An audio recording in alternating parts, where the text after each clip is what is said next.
All right, we are live. Welcome, everybody. We have special guest today, Dr. Jason Fung, a nephrologist. And Great to be here. Jason, you want to introduce yourself to the... Sure. So I'm a kidney specialist by training. So I did my training mostly in Toronto. So I did internal medicine there, and then I went to UCLA, Cedars-Sinai Hospital for my nephrology training.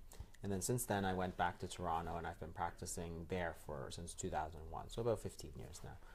So where I kind of switched a little bit from kind of conventional medicine was somewhere around 2011, somewhere around there, when it kind of became obvious that nutrition was really a very, very more important part of medicine than most conventional doctors are trained to understand. So that's when I started really looking into weight loss, obesity, type 2 diabetes, and really realizing that a lot of what we get taught is not actually true, which is funny to say, that the sort of root cause of much of our disease, type 2 diabetes, with all its downstream complications, heart disease, cancer, kidney disease, which is where I come in, but also blindness, amputations, Alzheimer's disease, all of this, which practically takes up like 50% of our healthcare dollars, is all related back to nutrition and weight and so on. And nobody really even seems to care too much about it, other than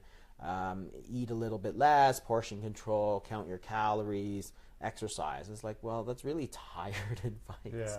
Yeah. I mean, I got that advice in the 80s when I grew up, right? And it's the same advice we give people now, and it hasn't worked. So this is where I came in to see the real sort of fallacy, the sort of illogic of what we do. But unfortunately, it's such a big part of healthcare that we really can't sit by idly and just let it go, right? Yeah.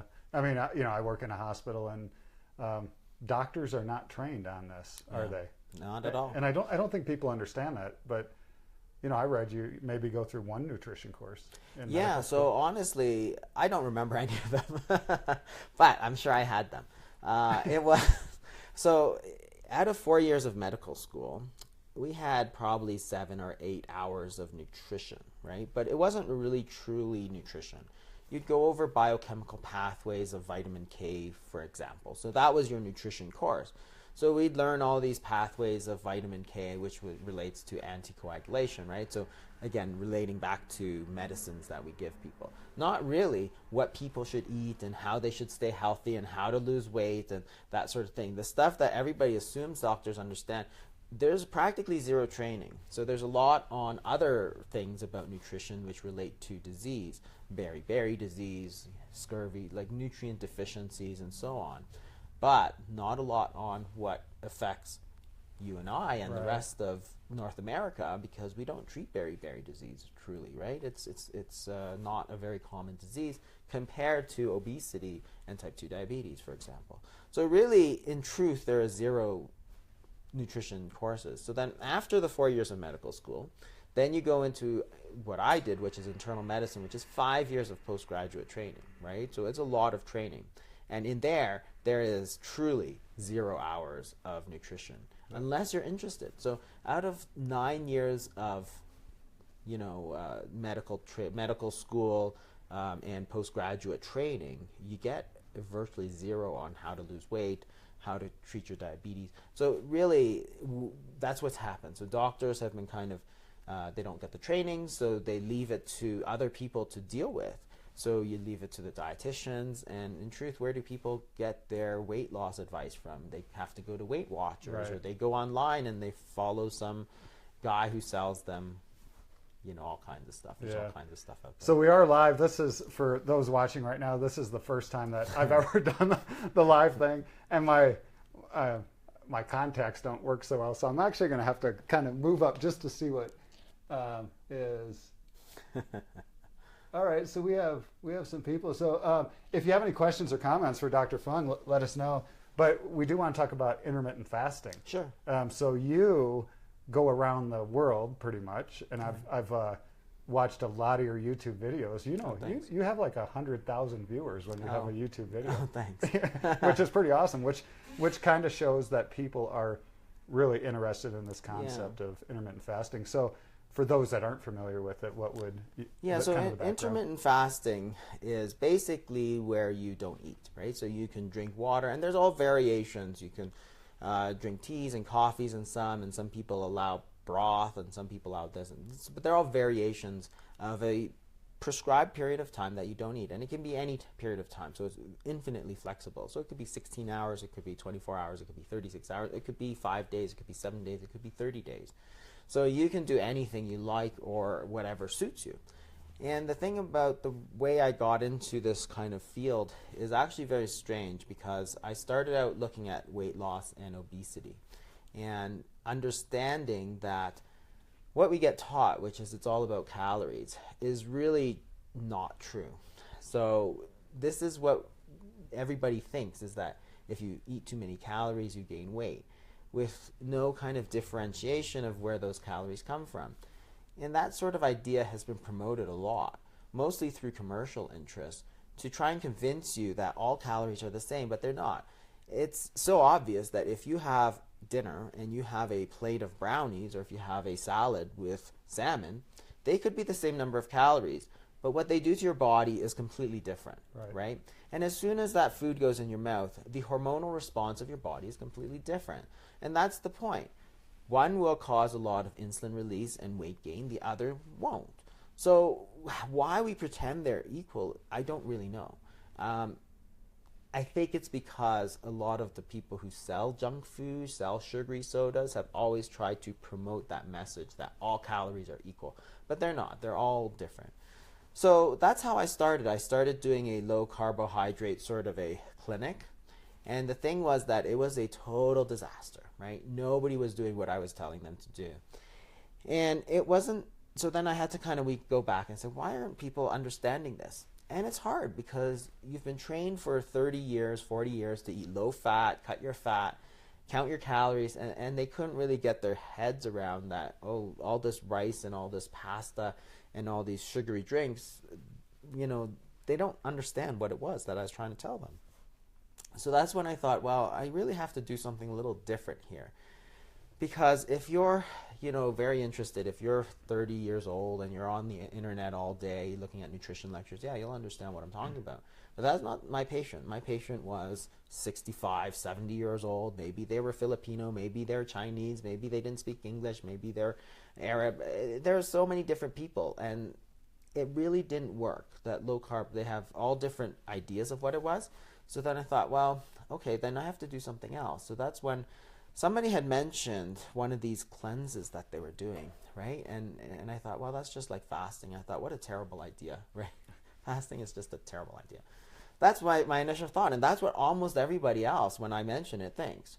But again, my advantage is that I understand physiology, and I have the resources to look it up. And I thought, well, my initial reaction, my gut reaction, is that this is such a terrible thing. But why do I think that? Like, what is really going to happen if people don't eat? And there's a couple of things that I kind of always thought was interesting. One is that as a doctor, I tell people to fast all the time. And it's not because of nutrition, it's because they're going for surgery, they're getting blood work done, they're getting an ultrasound done, they have to get this test done, they have to get back the endoscopy, colonoscopy. So for example, if you have people doing colonoscopy, which is now routine after age 55, there are places that make you fast for 2 days, right? And guess what? Nothing bad happens in those 2 days. Right. And I always remember back when I actually had an endoscopy. It's funny because I had 2 gastroscopies when I was a kid because I had peptic ulcer disease. And I fasted for the endoscopy because you have to clear out the gut, right? And I remember thinking, this is not that bad. Like, I didn't eat for 24 hours because that was the standard at the time. And I felt really normal. And I thought, I wonder why that is. And so I always remember that. So that's why I went back and thought, we tell people to fast all the time. And the other thing that I always thought was very interesting was that when we get people out of the intensive care unit onto my medical floor, they might have gone into the intensive care unit taking 200 units of insulin a day. When they come out, because they've been sick and they haven't been eating, they are off all their insulin and their blood sugars are perfectly normal. Right. I thought, that is weird. And I saw it for 20 years. right? But I didn't kind of put it together until I really started to think about it and thought, well, what really is wrong with fasting? So then I went back and I looked at all the data on fasting, what happens physiologically to the body, and guess what? Nothing bad happens. You store food energy as fat and glycogen, and when you don't eat, you just pull it back out of your body and use it. That's the way we're designed. And then you think back, okay, well, there's so many historical things that we've done with fasting, that is through religion, and it's not one religion, it's all religions. But even if you go back even further to the kind of beginning of human history, people didn't eat for long periods of time because there was no food. And guess what? We're here. So they survived, right? Those cavemen survived. I'm going to interrupt real quick. I'm not seeing the comments, but I see that a lot of people are. So I'm going to.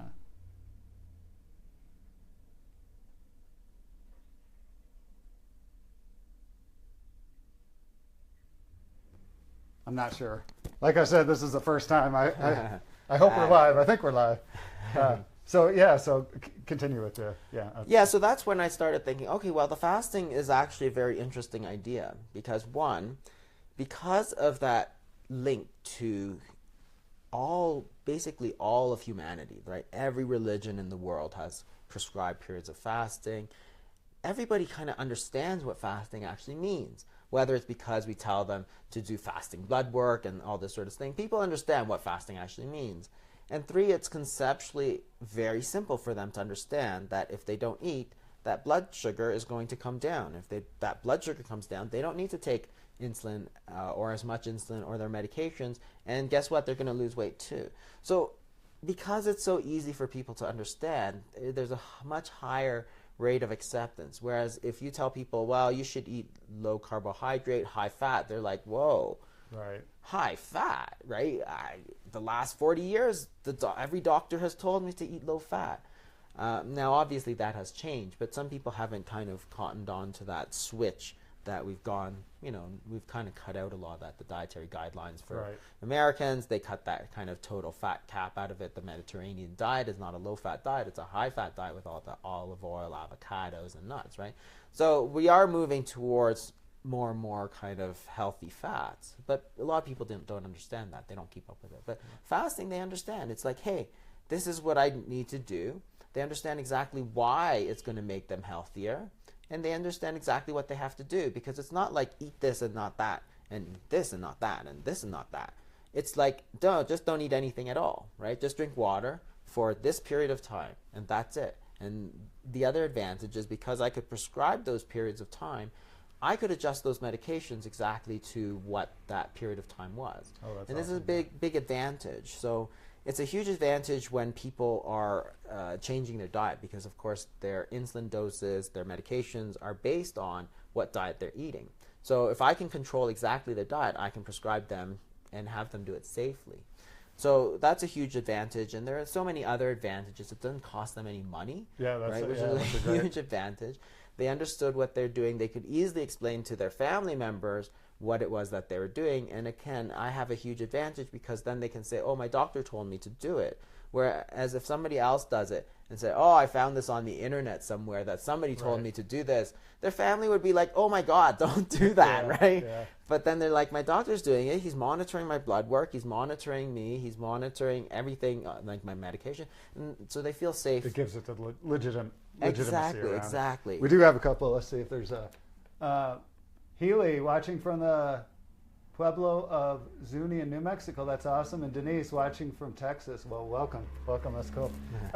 So I've experimented a lot with intermittent fasting, and so I've done the 16-8 window where you eat for 8 hours, and I've been really watching. I did a 5-day water fast and measured glucose and ketones and the ratio. But what I found was when I eat in a bigger window, I lose my level of ketones over a few days a lot quicker, and my blood sugar actually goes up a little bit. So what I've been doing is closing that window. So now I'll eat from like 2 to 6. Right. And I'll drink bulletproof coffee. I'm addicted to that stuff in the morning. But my blood sugar has dropped, my ketones. So the caloric restriction is a big part of ketones and blood sugar, right? Yeah, and this is the thing that people don't quite understand this whole thing about calories, and calories I say is quite a useless concept because, for example, if you simply restrict your calories, which we always told people to do, if you say to somebody, okay, you normally eat 2,000 calories a day. Now you cut it to 1,500 a day. Every day you still eat 3, 4, 5 meals a day, but you simply eat a little less. And we tell people that's going to make you lose weight. Truth is it doesn't, right? That's purely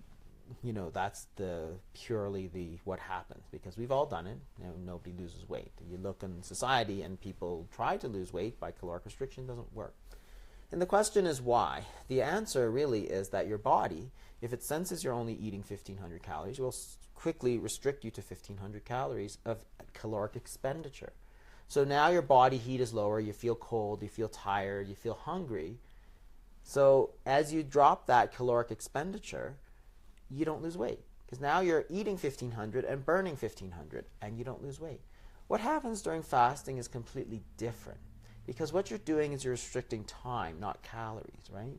So the signal, the hormonal signal you send to the body, which is by lowering insulin levels particularly, is you signal to the body to start switching fuel sources.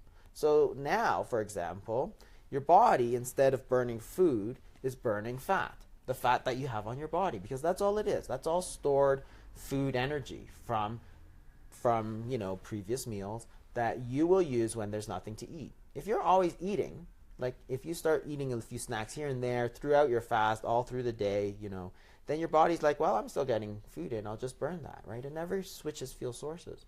So even if you eat 500 calories in that eating window, that 4 hours, or 800 calories, your body will actually make up those other 1,200 calories from your body fat, right? Because it's like, whoa, during the time that you're not eating, it's like, whoa, I have nothing to eat, let me switch over to this one. And it's like, okay, I have like tons of this body fat, I just burn it, right?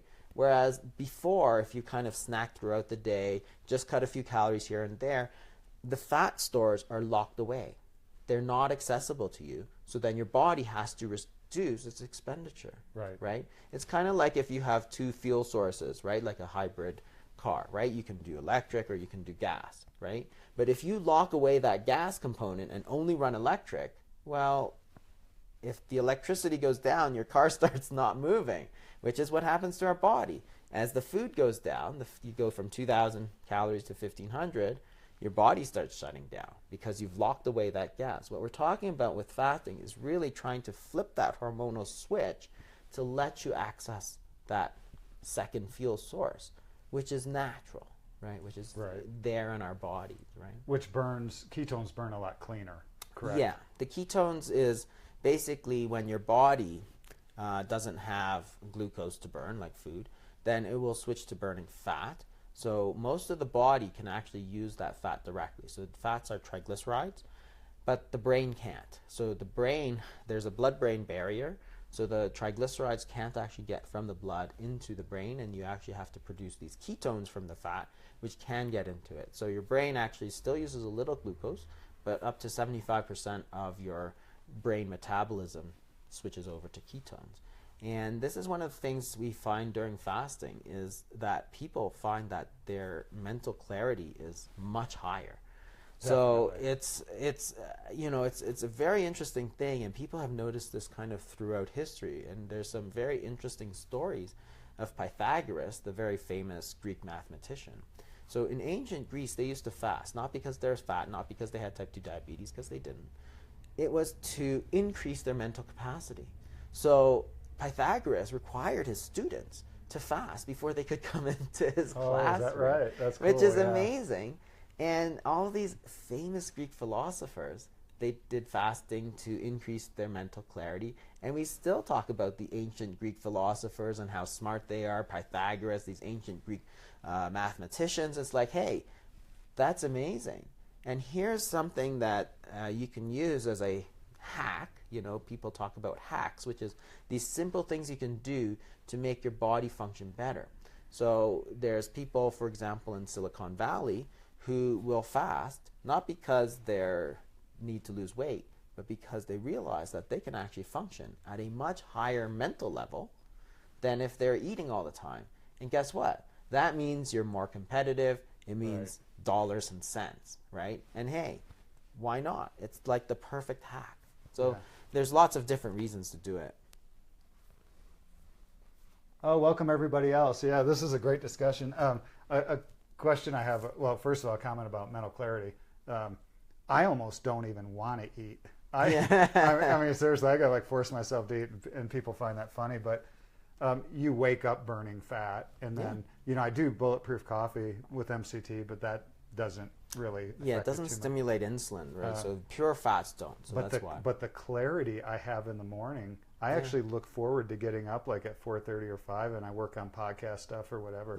I'm so clear. And then later in the afternoon, maybe because of my age or whatever, you know, I start getting a little tired at night. But that has made a big difference. And I interviewed Brian and Danny from the Ketogenic Athlete, and they said the same thing. And the question I have for you is, we all feel that now our body needs less sleep. I swear I sleep less. Is that something you see? I mean, I do think that people do that. I mean, sleep definitely is affected, and a lot of people actually complain because they're used to sleeping 8 hours, and all of a sudden they said, I can't fall asleep. And what happens during fasting is that your blood glucose drops, so your body produces something called counter-regulatory hormones. So these are hormones that run counter to insulin. So insulin tends to lower your blood sugars. These tend to raise your blood sugars, right? So what's happens, of course, is that as you're not eating, your body actually wants to start pulling glucose back out from its stores and filling it up. So there's several main ones. Cortisol is a big one. Noradrenaline is a big one, and growth hormone. These are all counter-regulatory hormones. So part of the hormonal change of fasting is that these all go up, and they actually activate your body, right? So they're general activators. So noradrenaline, for instance, is like adrenaline, gives you energy, right? Growth hormone allows your body to rebuild when you start eating, which is like amazing. And there's so many different benefits to that sort of growth hormone. There's theoretical benefits, for example, for osteopenia or osteoporosis. There's theoretical benefits for Alzheimer's disease, all kinds of things in terms of letting your body kind of regenerate and renew itself, which is fantastic, right? Your body starts to break down a few of the old proteins, and then the growth hormone allows it to rebuild, so you're actually almost getting a kind of anti-aging. But getting back to the sleep, because it activates your body, you don't need as much sleep. And some people, they try and force themselves. They go to bed at 10 every night for the last 30 years. Now they start fasting, and they're up till 1, right? And it's like, and I always tell them that, well, this is a natural response to the fasting, okay? So if it really bothers you, then you may have to adjust things. But really, just that's some free time for you. You can go do work. You can go enjoy yourself. You can watch movies. You can do anything that you normally like, because now your body is actually powered up and ready to go. And this is the thing that is, that's where it's beneficial to have somebody who understands what fasting is, because they can tell you, oh, this is exactly what you're going through, and don't worry about it, right? The other thing that people always come back to us very surprised is that they always say, when I started fasting, I thought I'd be always so hungry, but it's actually the complete opposite. Oh, absolutely. Right? They go, I think my stomach shrank. I'm always like, I don't think your stomach physically shrank, but it feels like it, and everybody always comes back. And it's because what's happening, of course, is that you're now opening up the fuel stores from your body fat. So your body is telling you, I don't need to eat that much because I can access all this huge stores of fat to power my body. So people will be fasting and they'll say, oh, I'm only getting like 600 calories a day. And it's like, yeah, but the other 1,200 is coming from your body fat. That's perfect. That's awesome, right? And I always say, well, think about it. If you're trying to lose weight, that's exactly what you want. Because if your hunger goes down, now you're working with your body to lose weight instead of the previous way, which is portion control, count your calories, where it's been proven that hunger signaling goes way up, right? And even during short-term fasts, what's interesting, if you measure ghrelin, which is the hunger hormone, as you go longer and longer through a fast, hunger does not go up. So this is the secret to how people can do these 7, 21, 30 one-day fast is because by day 2, ghrelin peaks and then goes down. So day 2 is the day that you say, oh man, I am never going to make it through. By day 5, you're like, I can go on forever, because your body is simply eating body fat. Yeah. So it's actually very interesting, and this is the thing that because nobody fasts anymore, it's been really out of style for like 30 years. There's been nobody around to tell you that, hey, this is normal, this is what to expect, it's okay, this is how to deal with it, right? And that's what we're trying to kind of, educate people and let them know, and we hold their hand and tell them, don't worry, there are lots of problems, right? Constipation, headaches and stuff, but you can deal with them. And, to confirm what you were saying about day 2, I mean, I think going into I did a 5-day water fast, and going into it, I was low carb anyway, so I think that makes it a little bit easier. Definitely does. But day 1 and day 2, I fast a lot anyway. It wasn't too bad. But by day 3, 4, 5, absolutely no hunger, to the point of even surprised me, because I'm like, I wouldn't even want to eat right now. And then on day 5, I thought, I think you have to listen to your body. And after day 5, I'm like, I think it's been long enough. But I felt good. I mean, I felt really good. And I think people should try it. I think people get so scared that I'm going to drop dead if I don't eat every 3 hours, but it's really good for your body. Question about, I've heard it pronounced 2 ways, autophagy or autophagy. How do you pronounce it? I say autophagy. Okay, autophagy. I've heard it both ways. When do you think that well, actually, if you could explain that, and then when do you think that kicks in? So autophagy is this process which is the breaking down of your own body's kind of old proteins or slightly damaged proteins. And it probably starts somewhere between 18 hours, 24 hours, 36 hours. That's probably the maximal time. So what happens is that if you look at if you look at the body during fasting, your body stores food energy as glycogen in the liver and body fat. Your glycogen will last you 24 hours roughly, and then after that, the fat oxidation really kicks in around 36 hours. So somewhere between 24 36 hours, there's this period where you actually do break down protein. And this is why some people have always said, oh, you're going to eat all your protein. Right. That's not actually what happens, because what your body is doing is selectively targeting those kind of damaged old proteins. And the other thing that people always forget is that growth hormone goes way up, right, during a fasting period, so that as you start to eat, you're going to rebuild those proteins. So yes, there's breakdown. If you only look at the breakdown and don't look at the kind of rebuilding, you're going to miss the entire beneficial process. So it's like renovation. Say you want to renovate your kitchen or your bathroom or whatever, right? The first thing you got to do is throw out that 1970s style lime green tub, right? Which you found in your room. Yeah, that's right. My parents had like tons of this stuff, right? It was hilarious, right? But the breakdown is just as important as the rebuilding. So if you look at, say, bone, because this may play a role in osteoporosis, for example, is that when you renew your bone, the first thing you do is take a little chunk out of the bone and break it down, and right? So the osteoclasts, they actually break down bone, and then you rebuild it. That's how you get it. It's a renewal process. So the autophagy has gained a lot of attention because the 2016 Nobel Prize for Medicine was awarded to one of the original researchers in it. But this is a way that the body can actually renew a lot of its old protein. So if you can do that, that's almost reverses the aging process. And it's like, wow, that is amazing, considering that benefit is available to everybody for free. Right. It's like, that is like tremendous.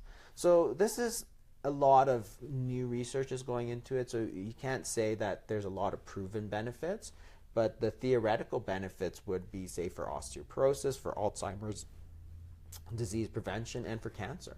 Because a lot of these cancers, remember, are damaged cells.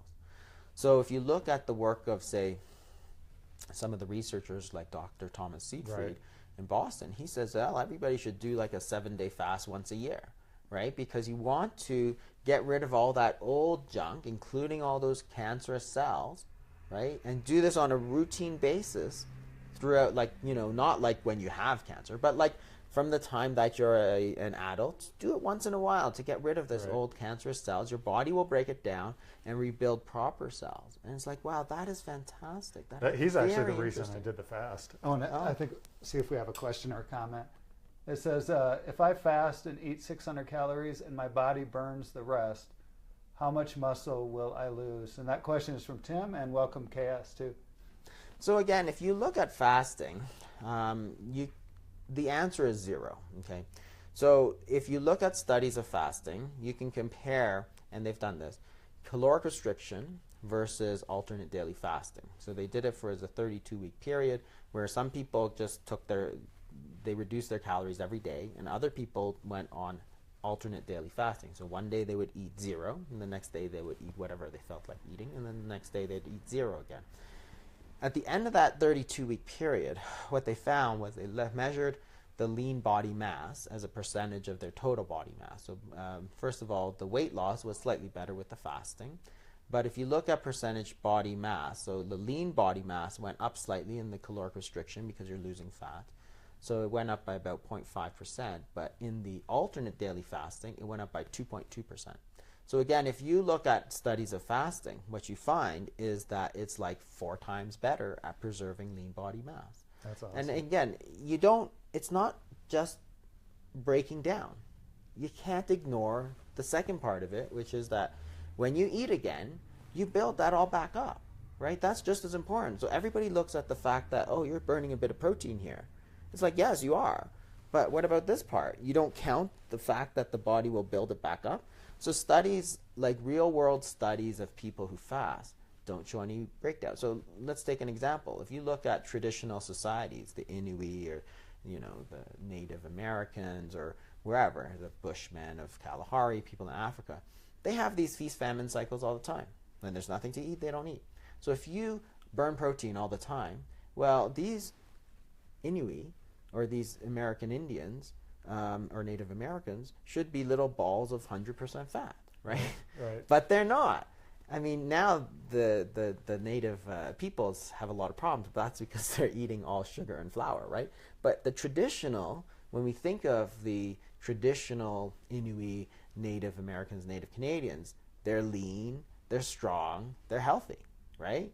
Well, what happened to all that muscle burning? Well, they kind of ignored the fact that when they ate again, that muscle kind of came all back, right? So you don't have to worry about that. Everybody worries so much because there's so much kind of scaremongering that goes out there. And a lot of it was put in place by the food companies that said, well, you got to eat all the time, keep your hunger down, this and that, this and that. But they made that up. All that stuff was made up. Oh, you're going to burn your protein, you're going to do this, you're going to do that. And they made all that up. Like, where's your evidence that it actually works? Like, people have fasted. So if you look at religions, for example, okay, so people do these fasting for religion. So let's turn the clock back 200 years when people did do all this religious fasting. Were they little balls of 100% fat? Right. I don't think so. There was no obesity. There's no type 2 diabetes. We go now to where we are.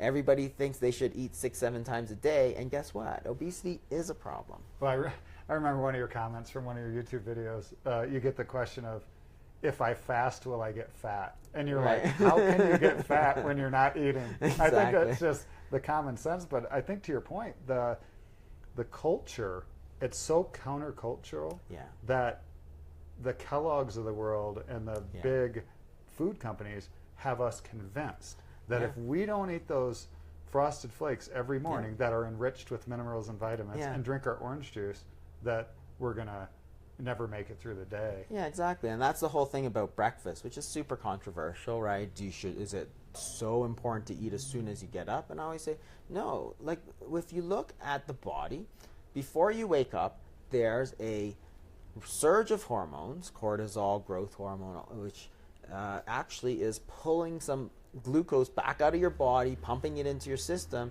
that is getting you ready for the day. That's why, if you look at studies of circadian rhythm, 8 a.m. is the period of time in most people where their hunger is the lowest. It's also the period of time where it's the longest since you've eaten anything, right? So it's not merely that you have nothing in your stomach.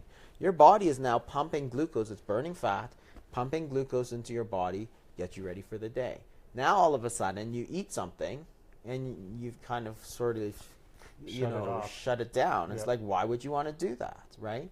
So all those studies of breakfast, for example, all the studies that were very supportive of eating breakfast were paid for by the breakfast food companies. And it's not, and they've been very good about kind of convincing us, because it's been a consistent message for decades. They have all the doctors, all the dietitians convinced that if you don't eat breakfast, all of a sudden you're going to shut yourself down, right? It's like, that's ridiculous. Your body has the ability to pull that sugar back out of your system. I don't eat breakfast probably 5 days out of 7. I do just fine, right? I work fine. Everything works just fine. In fact, a lot of times I feel better because I'm a little sharper throughout the day than if I ate a big, frosted flakes. And I think you said that you eat breakfast on the weekends. Yeah. Because you're family. Yeah, and I think that's a really, I think that's a good point to bring up, is that we're so used to just shoveling in food that it's just something we do, but to take the time and actually share a meal with somebody, I think that's... Yeah, and this is the thing, is that we need to kind of rework our kind of relationship with food. That is, food is not intrinsically bad, right? But if you're obese, if you're type 2 diabetic, yeah, you have to kind of make some sacrifices. But what you don't want to do is just say, okay, well, I would have dinner with you, but I'm fasting, so see you later, right? And I've had patients do that. I said, no, that's not the right thing, because the whole act of eating is a social thing. We're social animals, and it's very important. We bond over food. We take each other out to meals, and we celebrate with food and stuff. So it's not that it's a bad thing, but you got to fit it in where it fits in, right? Breakfast is the easiest thing to cut out, because a lot of times we just don't, we're just kind of rushing, we're shoveling it in. And lunch is often like that too, right? So then if you are working, for example, and you simply work through lunch, nobody really misses it that much, right? But if you have dinner with your family every night and then you want to not do it, it's like, okay, that's a total disruption of your normal family dynamics, right? And it's not that good to do that, because it's really a way to fit it in. And that's where fasting is completely flexible, right? Like if I'm on holidays, I may eat breakfast every single day, right? It's okay. But then the next week when I'm not on holidays, I'll just go back to my routine. It doesn't matter. You can do it one week, you could do it, not do it the next week. And if, I gain a lot of weight over, if I go on a cruise and I gain a lot of weight, well, you know what? I can do more fasting the next week, right? And it'll make up for it. Because I think that this is the thing that people always think, that a steady diet is the best. It's not. I think actually an intermittent diet is actually the best, because life is intermittent. And your body is smart. Yeah.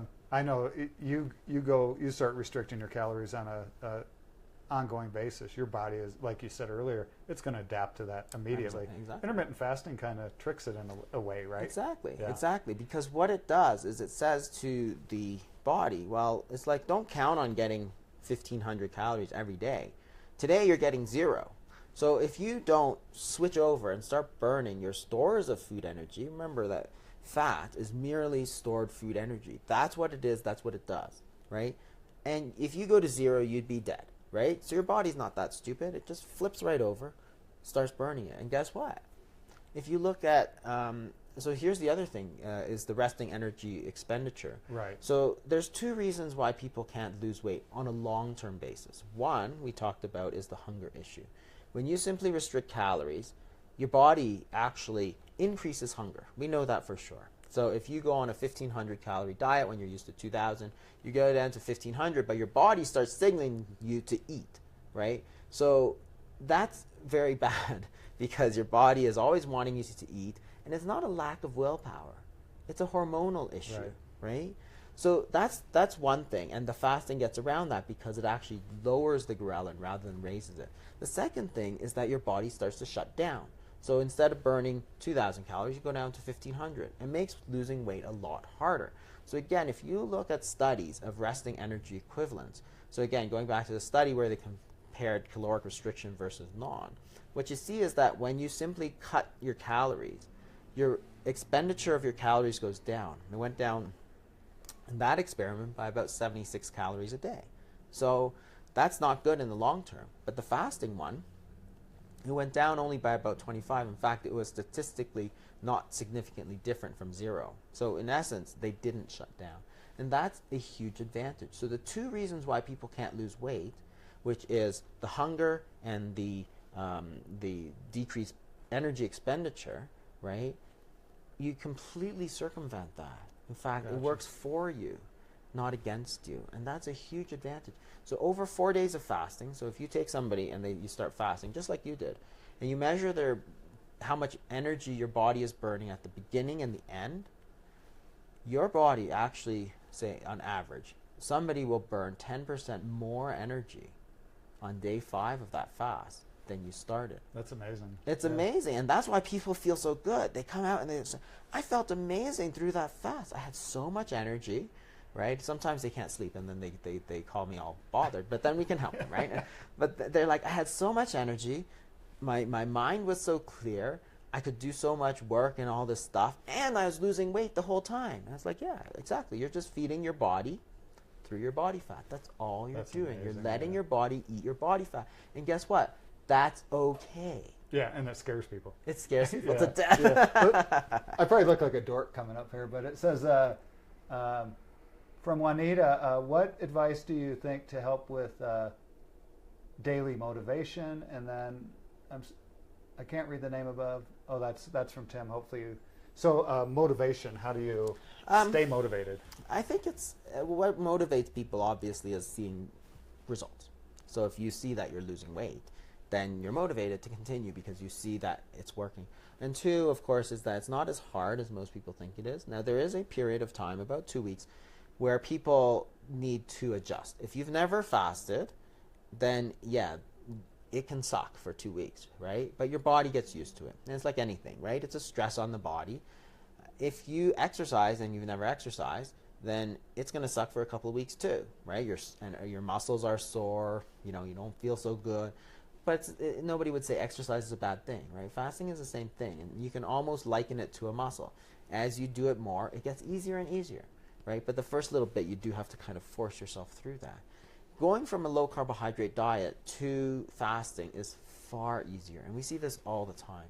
If you go from a 50-60% carbohydrate diet, which is a sort of a standard American diet, to fasting, it's not good because if your body is used to burning fat, then whether you burn fat in your diet or fat from your body makes no difference. It's easy. Transition is very easy.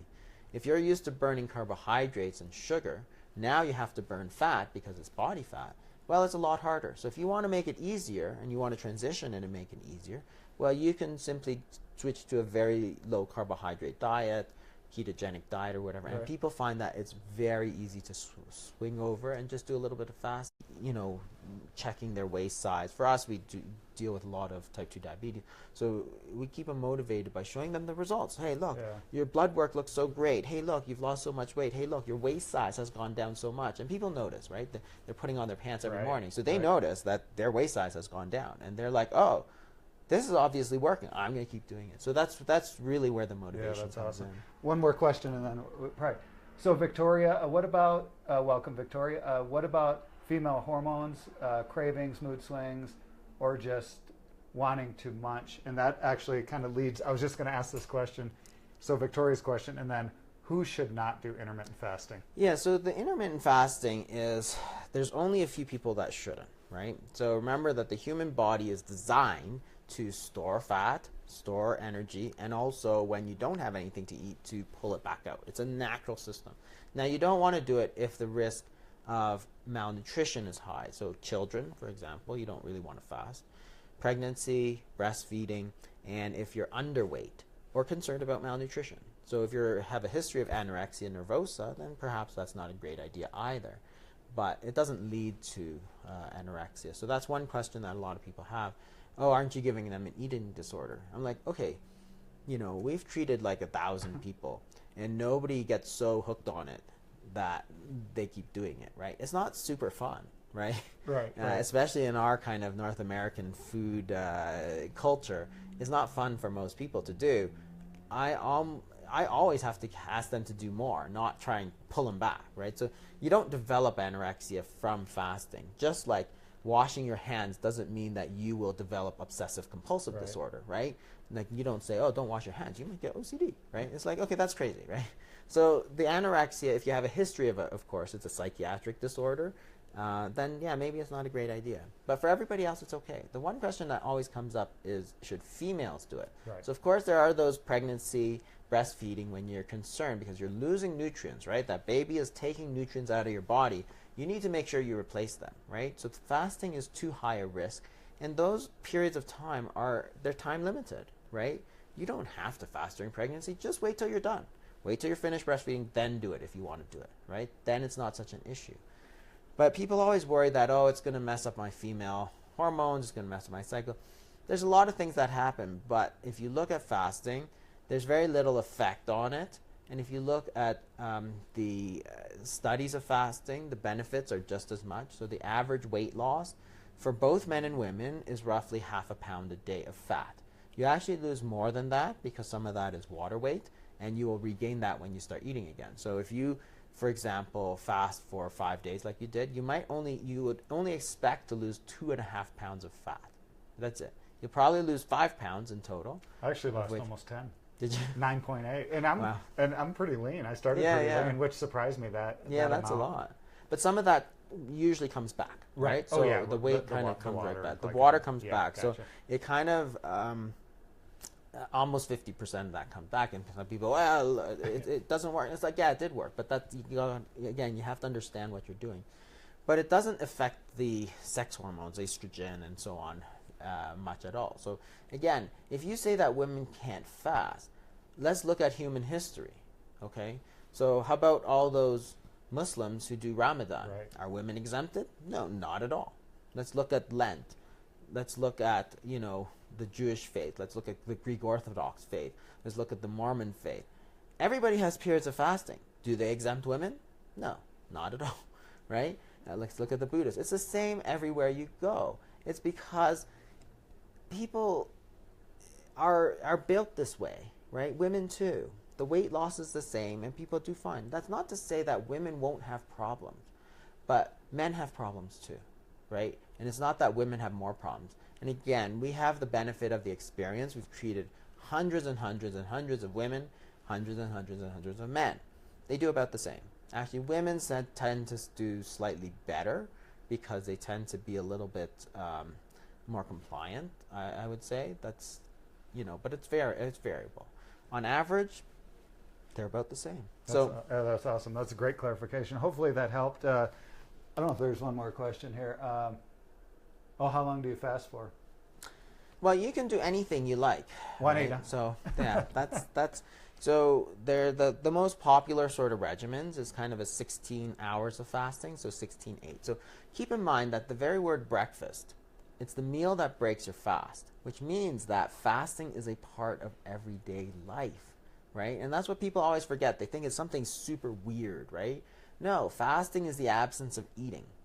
What you want to do is keep feeding and fasting in balance, right? So on a regular basis, let's go back to 1950s America, people ate 3 meals a day, breakfast, lunch, dinner, right? So you eat at, say, 8 and then 6 o'clock. So you have like 10 hours of feeding and 14 hours of fasting. And that's just normal. That's like, it's not something weird, right? That's just normal. And if you try to eat snacks, right, your mom would say, no, don't eat a after school snack, you'll ruin your dinner, right? After dinner snacks, no. Eating in the theaters, eating in front of TV, no. All of that was, I grew up in the 70s. Yeah, that was not done, right? Yeah. Now you go to today, it's breakfast. You look at the school. Breakfast, mid-morning snack, lunch, after school snack, dinner, and then some kind of after, maybe you play soccer, and in between the halves of soccer, you get a little snack, right? Some juice and cookies. It's like 6 times a day, and nobody thinks that's a bad thing, right? So what you do when you eat is you give your body the instruction to store fat, right? That's what it does. When you eat, you store some of it for use later on. If that use doesn't ever come later on, you just keep it in storage. So that's just a part of normal day life. So that's 14 hours, right? Now you want to lose weight, you simply extend that time. So you can go to 16 hours, so you eat in an 8-hour window. Or you go to 24 hours, so that's eating 1 meal a day. So dinner to dinner, lunch to lunch, something like that. Then you start going into the longer stuff, so 36 hours, for example. We tend to avoid the 48-hour fast because, again, if you understand that day 2 is usually the hardest day of fasting, then you don't want to go to day 2 and then quit. Yeah, great right? point. Yeah. You might as well go long. So, and the longer ones you do, 5 days, 7 days, are not done as frequently, right? So you might do it every so often, right? So we usually tell people if you're going to do like a 7-day fast, then you want to take a few weeks off. You can do alternate day fasting, but don't just, make sure you get your nutrients, make sure you eat, Right. Nutritious food. Then you can do it again and again and again, as much as you want to lose the weight that you want to get the results that you want, right? So it's really very flexible. So you can do anything you'd like, but the most popular would be a 16-8, kind of a 24-hour fast, maybe 2 to 3 times a week, and then you get into the kind of 5 to 7 day fast, maybe once every couple of months. Yeah, when I did the 5-day, I wasn't really wanting to do it again right Yeah, away. yeah, exactly. It's and you really get a sense of accomplishment too when you do that. And we're running out of time, but obviously, I'm not a physician, but you are.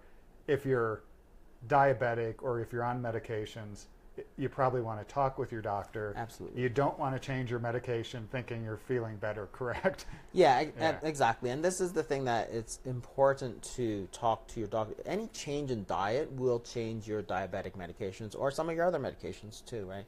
So some medications need to be taken with food, for example. Some of them, like iron, may cause an upset stomach. So you do want to talk to your physician about it.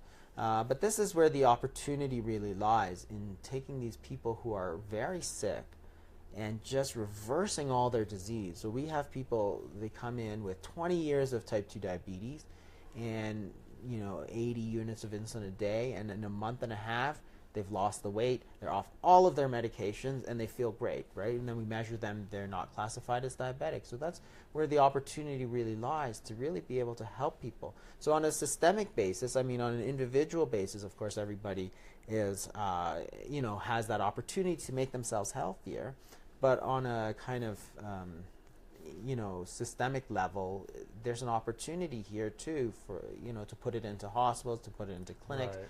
Really to help people kind of regain that health and not say that, oh, I'm overweight, I need to take medications. No, you can get better by yourself completely naturally, 100% naturally, for free, right? You don't have to do anything special other than let your body burn off all that sugar. Do what it's supposed to do. Do what it's supposed to do. Yeah. You're letting your body heal itself.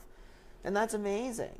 Right, and that's exactly what we should be doing in hospitals, in clinics, and diabetic clinics, and so on, is helping these people say, look,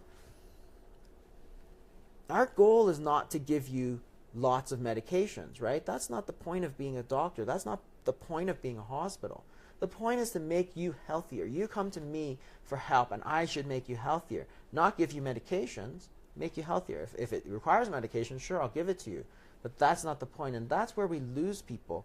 And getting back to our original point about the training of physicians and so on, that's where we really have that big disconnect, right? Because you go to the doctor thinking you're getting healthier, but really all he knows how to do is give you medications, because that's what we're trained to do.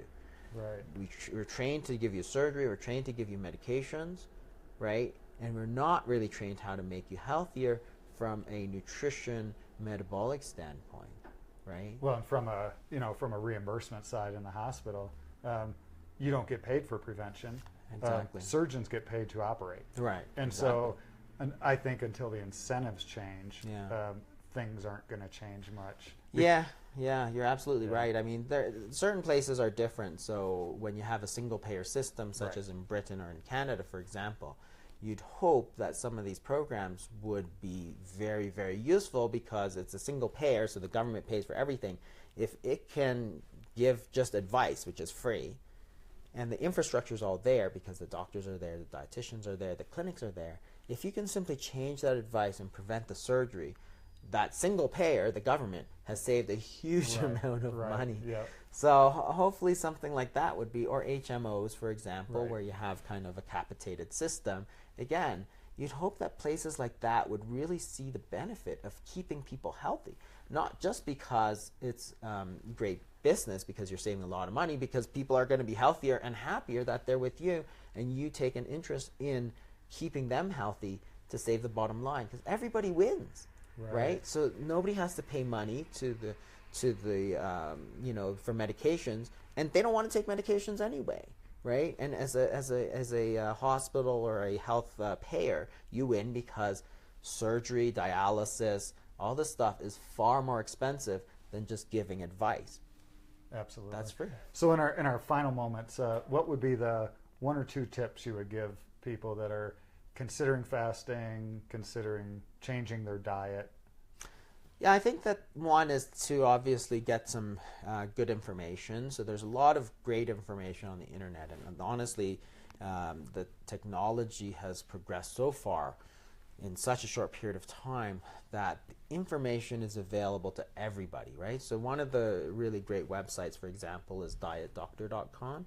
And yes, there's a subscription side, but it's only $9 a month, which is very little. But almost all of it is free, right? So all that free advice, on low-carb diets, intermittent fasting, it's all there. Like, you can go out and get that information anywhere, right? So that's great. Like, this is, spreading the information to the people. So make sure you get some good advice. So I'm on that website as well. So okay. it's a make sure you get a credible source. I mean, I also wrote a book, The Complete Guide to Fasting. So again, you can benefit from somebody. So make sure you get the advice, because there are problems that do come up with fasting, headaches, constipation. They're not serious problems, right? But you can always make it easier. And the other thing is to really give it a try. So again, don't do it one time and say, wow, that was terrible, right? Because if you exercise one time, you might twist your ankle and say, that was terrible. That running, who told me to exercise? That's terrible advice. Right? But no, you have to give it a couple weeks. Let your body get used to it, then see how you feel. Is it really that hard?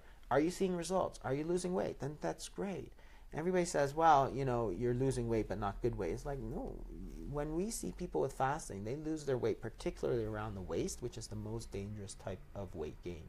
So we see actually far more beneficial effects with the fasting than anybody, than just the overall weight loss, which is very terrific. And the studies really bear that out. So one, get the information. It's all free, right? Not all, but it's largely free, right? You're not talking about hundreds of dollars.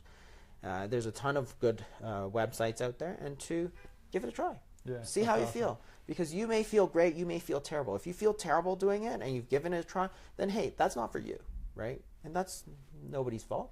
Everybody's different. I love doing it, seriously. Yeah. It's to the point now where like eating is a hassle. I mean, that sounds crazy, but going to work and not packing a lunch, because I don't go to work and then just eat. I bring what I want to eat, you know, but it's almost it kind of frees it up. I know, and I do the same thing. So when I get very busy, I may fast a lot more, because hey, I get an extra 45 minutes at lunchtime that I otherwise wouldn't get.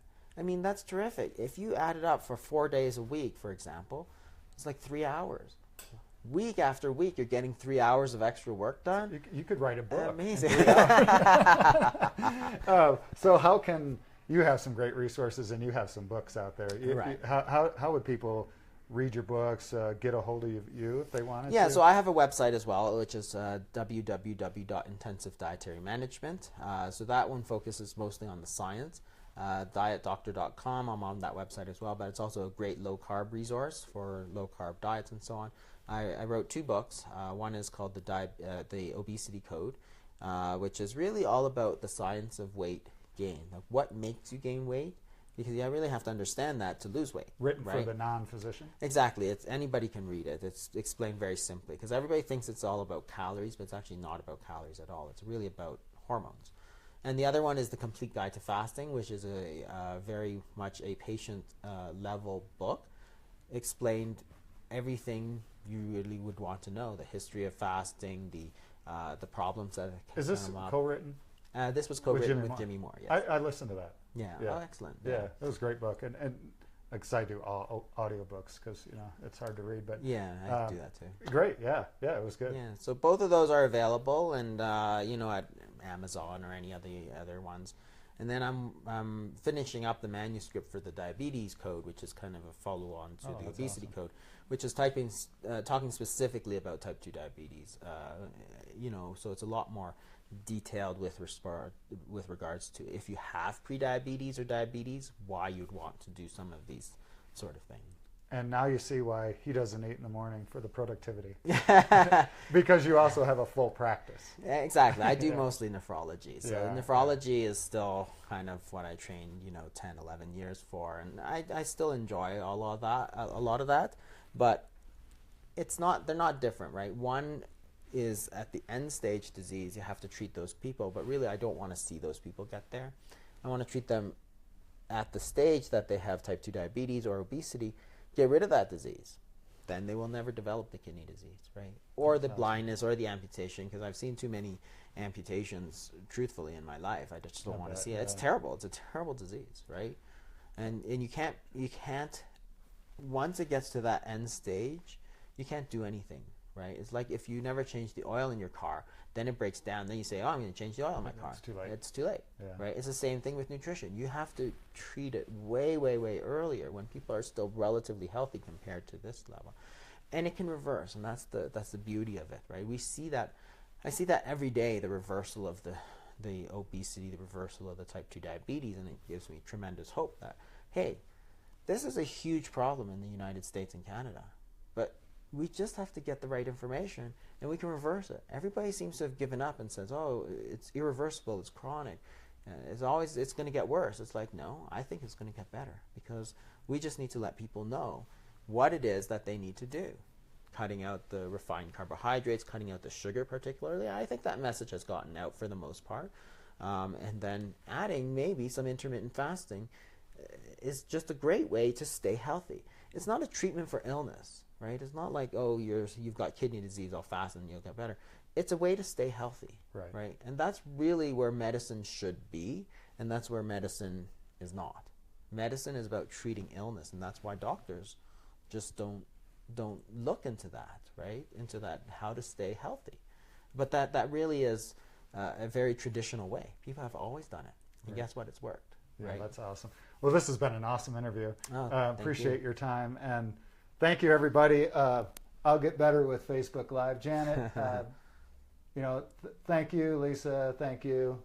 Everybody watch it. So we're going to conclude the interview. And we also recorded this on audio, so we'll do a podcast and put it on Facebook and on YouTube probably. So thank you so much. Appreciate it. And I'm going to give the viewers a look outside my window. Before you go, we're in Breckenridge, Colorado. So that's what our view is. Yeah, pretty nice. All right, so thank you so much, everybody.